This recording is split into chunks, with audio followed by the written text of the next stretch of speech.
Saya tuh bener-bener gak habis pikir deh. Pak SBY kabarnya lagi ngambek sama Pak Jokowi. Karena dia ini ngerasa prestasinya ditutup-tutupi oleh Pak Jokowi. Oh, jadi selama ini Pak SBY takut ya kalau namanya itu pelan-pelan mulai hilang dan dilupakan oleh rakyat gitu.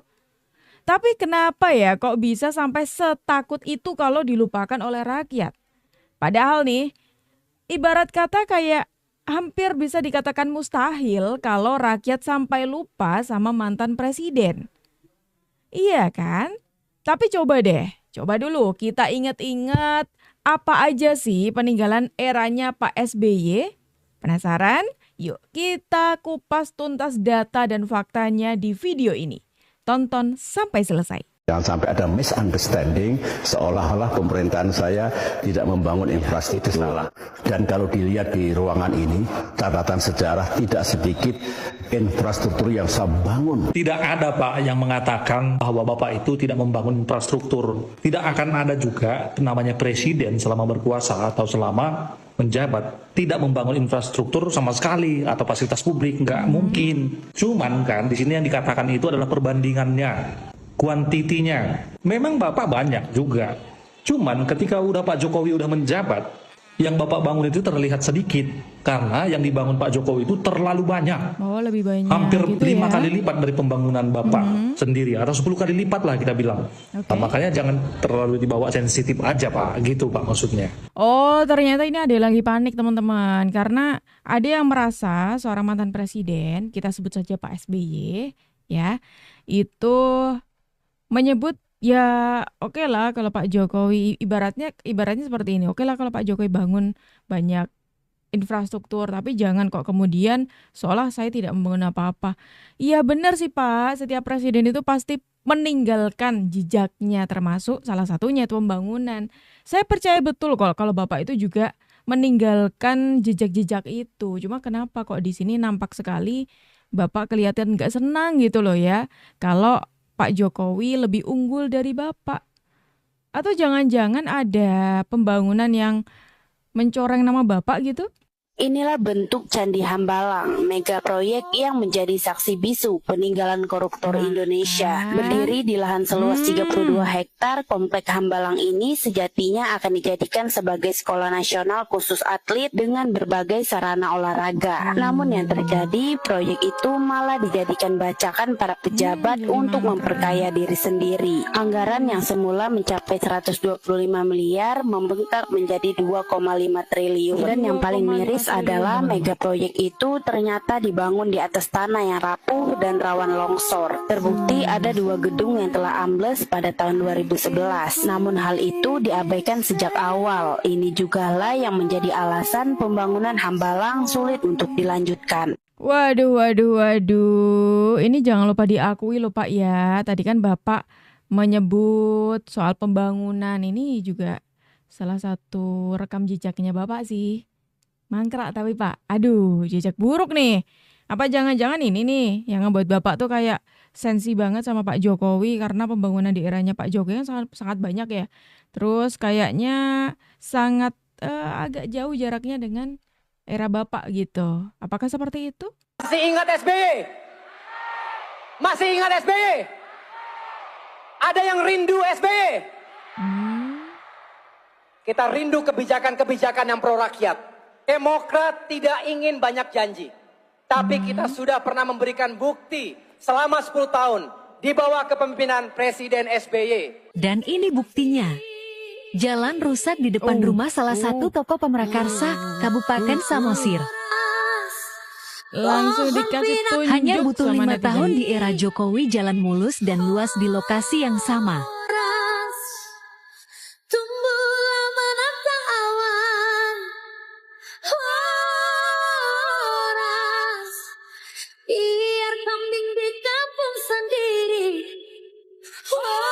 Waduh, ternyata selain tadi kan masalah bangunan gedung ya teman-teman ya, ada Hambalang. Ternyata masalah infrastruktur juga. Ini dari netizen langsung loh ya.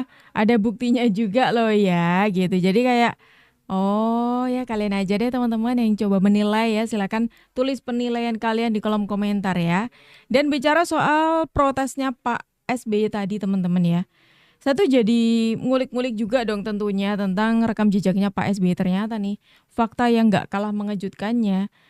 Pak SBY itu banyak meninggalkan jejak, emang betul. Pembangunan-pembangunan tapi tidak selesai. Dan bisa dikatakan hampir mangkrak. Dan justru Pak Jokowi lah yang menyelamatkan Pak SBY. Pernah nggak sih kalian dengar istilah pembangunan itu bukan sekadar janji tapi bukti nyata di lapangan?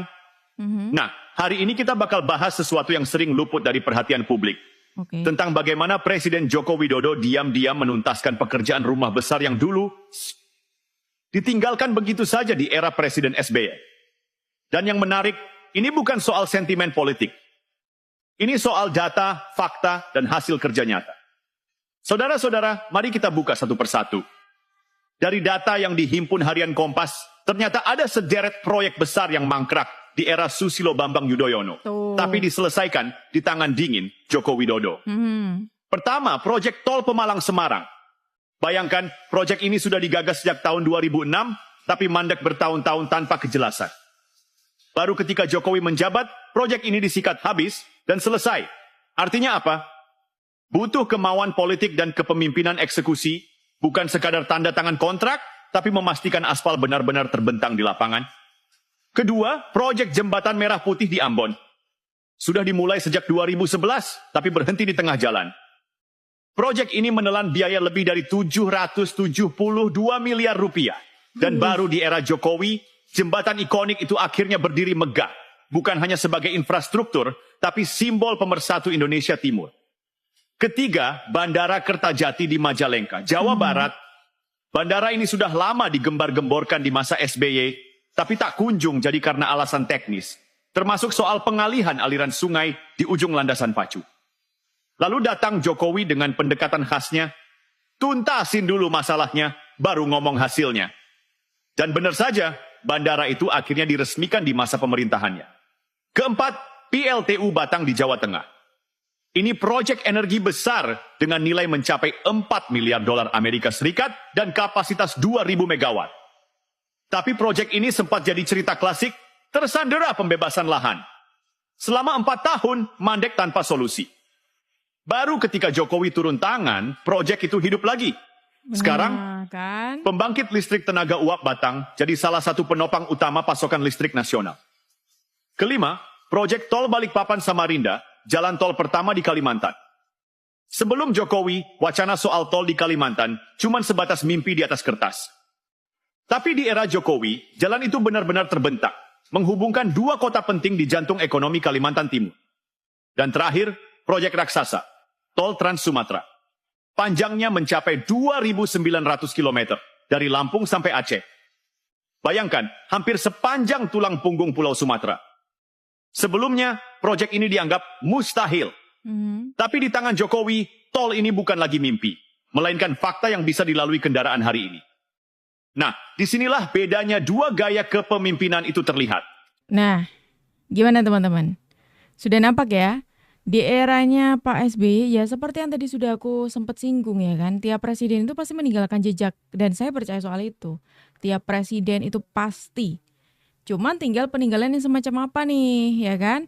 Kan dari pernyataannya Pak SBY tadi seolah-olah kayak, ayolah ini saya sudah bantu negara nih, jangan kemudian jasa saya itu dilupakan. Nggak ada Pak yang melupakan Pak. Dan nggak ada juga yang bilang, Bapak tidak membangun apa-apa, persis seperti yang tadi sudah dikasih komentar ya. Nggak ada yang bilang, terus kenapa kok Bapak setakut itu gitu loh. Tapi memang kalau dipikir-pikir, perlu adanya evaluasi sadar diri juga sih Pak. Soalnya di eranya Bapak ternyata banyak nih proyek mangkrak yang pada akhirnya diselamatkan oleh Pak Jokowi. Begitu, nggak cuma proyek aja, perkara hutang, ini pernah dikasih bocoran oleh Pak JK. Pengakuan jujur JK terhadap keberhasilan Jokowi dalam mengelola negara sehingga Indonesia perlahan lolos dari beban utang peninggalan era SBY dan Soeharto yang telah membuat Indonesia harus menanggung utang hingga 6.000 triliun dengan dalih subsidi yang hanya memperkaya dirinya sendiri dan konco-konconya. Silahkan Anda menyimak sampai selesai agar kita paham mengapa kini Indonesia perlahan menjadi negara hebat di Asia dalam kurun waktu yang tidak terlalu lama di era Joko Widodo. Perjuangan moral Jokowi bagi Indonesia. Kala itu, mantan Wakil Presiden Republik Indonesia, Yusuf Kala, dalam sambutannya di acara Simposium Ekonomi di MPR Senayan, mengatakan bahwa ada 2 kebijakan keliru yang dilakukan pemerintah era Soeharto dan SBY, sehingga menghabiskan anggaran 6.000 triliun rupiah. Kebijakan itu menjadi salah satu penyebab ketertinggalan Indonesia dari negara-negara tetangga. Satu kebijakan era Soeharto dan satu lagi era SBY. Selama 32 tahun Soeharto berkuasa, tidak ada riak yang berarti untuk menghentikannya. Saat Soeharto jatuh, tatkala fundamental ekonomi yang disimpan rapat bertahun-tahun terbuka lebar oleh aksi George Soros terkuak. Nyatanya 10 tahun kita menyimpan data busuk dan kebohongan. Tidak ada kekuatan ekonomi secara nyata. Tidak ada. Soeharto tidak punya rencana hebat untuk membuat Indonesia hebat dalam sektor ekonomi, kecuali hanya menggali lubang sedalam-dalamnya melalui hutang tanpa rencana real untuk mengubah Indonesia menjadi lebih baik. Dari jumlah hutang yang digali Soeharto, hanya 30% yang digunakan untuk membangun Indonesia. Selebihnya habis dikorupsi oleh mereka yang menopangnya menjadi penguasa selama 32 tahun. Akibat kebijakan yang diambilnya sebelum jatuh adalah menandatangani LOL dengan IMF sebagai blank check yang harus diselesaikan oleh rezim setelahnya.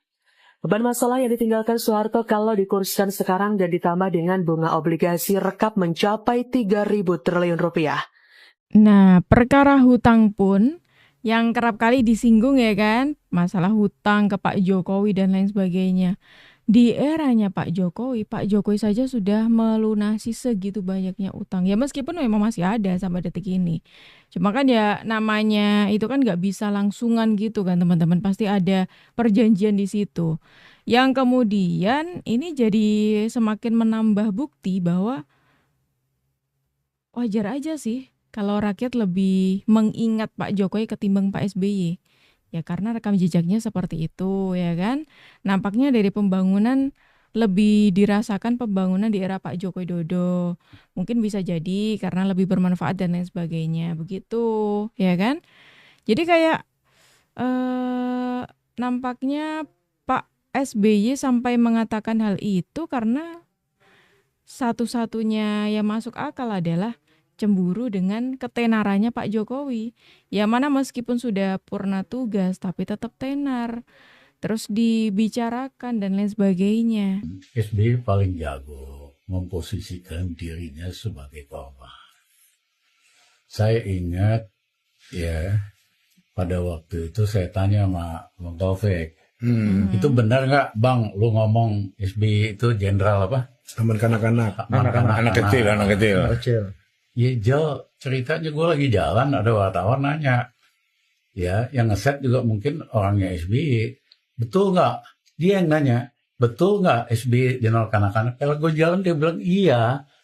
Diputer terus ini di Metro TV 14 kali satu hari bahwa Mega Taufik itu menzolimi SBY. Ya, jadi itu memang drama yang dimainkan dari tadinya SBY nggak penting, bukan tokoh penting, ya kan? Jadi tokoh super penting dalam politik Indonesia.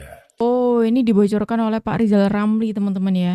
Ternyata Pak SBY ini menurut Pak Rizal orang yang ya bisa dikatakan pinter banget memposisikan diri sebagai korban. Jadi kayak yang sebetulnya pelaku dia, tapi mendadak entah itu kamera nyala atau entah itu di depan banyak orang, dialah korbannya. Istilahnya seperti itu, teman-teman. Kalau kita coba lihat di beberapa waktu belakangan ini kok kayak bener ya. Tapi gimana coba kalau menurut kalian? SBY beri catatan sistem pemilu, dibalas PDIP ungkit masa lalu. Menghadapi pemilihan umum 2024 mendatang, saya mendengar bahwa ada tanda-tanda pemilu 2024 bisa tidak jujur dan tidak adil.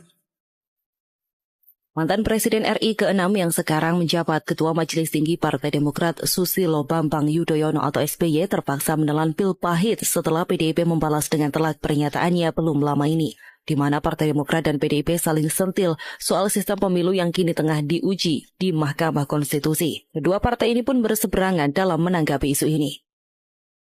dinyatakan oleh Pak SBY, Partai Demokrat tidak pernah melakukan kecurangan di dalam pemilu. Hal ini harus kita lihat fakta-faktanya. PDIP mendukung penerapan kembali sistem proporsional tertutup atau coblos partai, sedangkan Demokrat menolak sistem itu kembali hadir di pemilu 2024. Perdebatan ini bermula saat Ketua Majelis Tinggi Partai Demokrat SBY mempertanyakan alasan mengubah sistem pemilu di tengah proses pemilu 2024 yang sudah berjalan. Menurut SBY tidak ada situasi kegentingan yang memaksa hingga harus mengubah sistem pemilu di pertengahan jalan. Dikutip dari laman Facebook resmi SBY, pihaknya menyampaikan dengan tulisan yang sedikit menyentil dengan kalimat bertanya. Tepatkah di tengah perjalanan yang telah direncanakan dan dipersiapkan dengan baik itu, utamanya oleh partai-partai politik peserta pemilu, tiba-tiba sebuah aturan yang sangat fundamental dilakukan perubahan, ujar SBY. Mantan presiden itu juga menyoal perubahan ini dilakukan melalui mekanisme judicial review. Menurutnya, pengubahan sistem pemilu sah-sah saja dilakukan asalkan melalui musyawarah. Dengan begitu, rakyat dilibatkan di dalam prosesnya. Merespon pernyataan SBY, Sekretaris Jenderal PDIP Hasto Kristianto menyindir SBY seolah-olah lupa bahwa sistem pemilu diubah pada masa kepemimpinannya.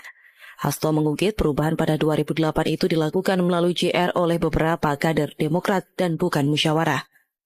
Sistem menjadi lebih sederhana dan kemudian kemungkinan terjadi manipulasi menjadi kurang, dan dulu kan begitu banyak penyelenggara pemilu yang karena terlalu capek akibat pemilu yang begitu kompleks, itu nanti semua bisa dicegah. Dan yang tanpa sentuhan sedikit pun, Hasto sukses mentahkan pernyataan Ketua Majelis Tinggi Partai Demokrat tersebut dengan mengungkit masa lalu. Pihaknya menyampaikan kepada wartawan di Kabupaten Lebak, Banten, bahwa Pak SBY kan tidak memahami jas merah. Pak SBY lupa bahwa pada bulan Desember tahun 2008, dalam masa pemerintahan beliau, justru beberapa kader Demokrat yang melakukan perubahan sistem proporsional tertutup menjadi terbuka melalui mekanisme judicial review. Waduh, jadi ketahuan nih dan pedas banget balasannya. Seperti yang belum lama kemarin menggema SBY turun gunung dengan dalih mendengar pemilu akan curang tahun 2024 nanti. Ada-ada mulu nih kelakuannya. Tadi seperti itu, sekarang sok-sokan mau jadi pahlawan gitu ya. Gitu. Waduh. Ini ada lagi nih sebagai penutup teman-teman. Kita kan seringkali ya di beberapa konten belakangan ini kita mencari tahu, mencurigai bahwa ada pengkhianat gitu kan. Kira-kira siapa ya? Aksi kemarahan Pak SBY yang menuding Anies pengkhianat, poros koalisi pengkhianat. Sebenarnya Pak SBY sementara menelanjangi dirinya di hadapan jutaan rakyat. Dialah yang sebenarnya dimaksud pengkhianat. Karena dia hanya mementingkan anaknya. Demi anaknya bisa kembali masih ke pusat kekuasaan dan menikmati empuknya kekuasaan. Masih ada waktu tersisa bagi Pak SBY, Pak Agus untuk menyampaikan permohonan maaf di hadapan publik. Pertama, saya SBY dan AHY minta maaf. Karena hak sebagai calon wakil presiden bukan hanya anak saya. Tapi itu juga hak dari jutaan anak-anak muda yang potensial. Maka saya menghentikan perilaku politik dinasti, politik feodalistik. Karena ini satu perilaku yang tidak disukai oleh rakyat, dimurkai oleh Allah, dan paling dibenci oleh orang berakal. Dan sudah pasti perilaku ini adalah pintu masuk bagi penghancuran peradaban dalam demokrasi. Permohonan maaf kedua juga harus ditujukan ke Pak Surya Paloh, ke Pak Anies. Saya SBY dan AHY mohon maaf terlanjur sebelum tabayun telah menuding Anies sebagai pengkhianat, Surya Paloh pengkhianat. Bahkan tudingan itu dengan melibatkan pengikutnya dalam satu mobilisasi politik yang sangat tidak beradab. Permohonan maaf yang ketiga yang harus dilakukan oleh SBY dan AHY adalah mengatakan saya SBY mengajak anak saya Ketua Umum Partai Demokrat untuk menghibahkan Partai Demokrat kepada kader Demokrat atau kepada rakyat, sehingga partai ini tidak digunakan sebagai fasilitas untuk operasional kepentingan politik dinasti. Karena politik dinasti, politik feodalistik itu adalah musuh seluruh rakyat Indonesia. Karena itu ciri perilaku politik koruptif, munafik, hipokrit dan lain-lain. Maka harus diakhiri. Kalau penyampaian maaf ini disampaikan oleh Pak SBY dan Pak AHY, saya yakin bahwa akan terjadi arus balik rasa simpati rakyat kepada Pak SBY. Dan orang akan tepuk tangan. Ternyata Pak SBY sangat legowo, tulus, sangat menjaga perasaan jutaan rakyat kecil, dan berhenti dengan tabiat politik baperan, politik hipokrit. Tapi kali ini tampil bicara jujur di ruang publik, menyadari bahwa tindakannya salah. Ini bagus, supaya memberi contoh kepada elit lainnya. Wah, ini menarik nih teman-teman ya. Menurut Faisal Assegaf, pengkhianat yang sesungguhnya itu adalah SBY. Kenapa?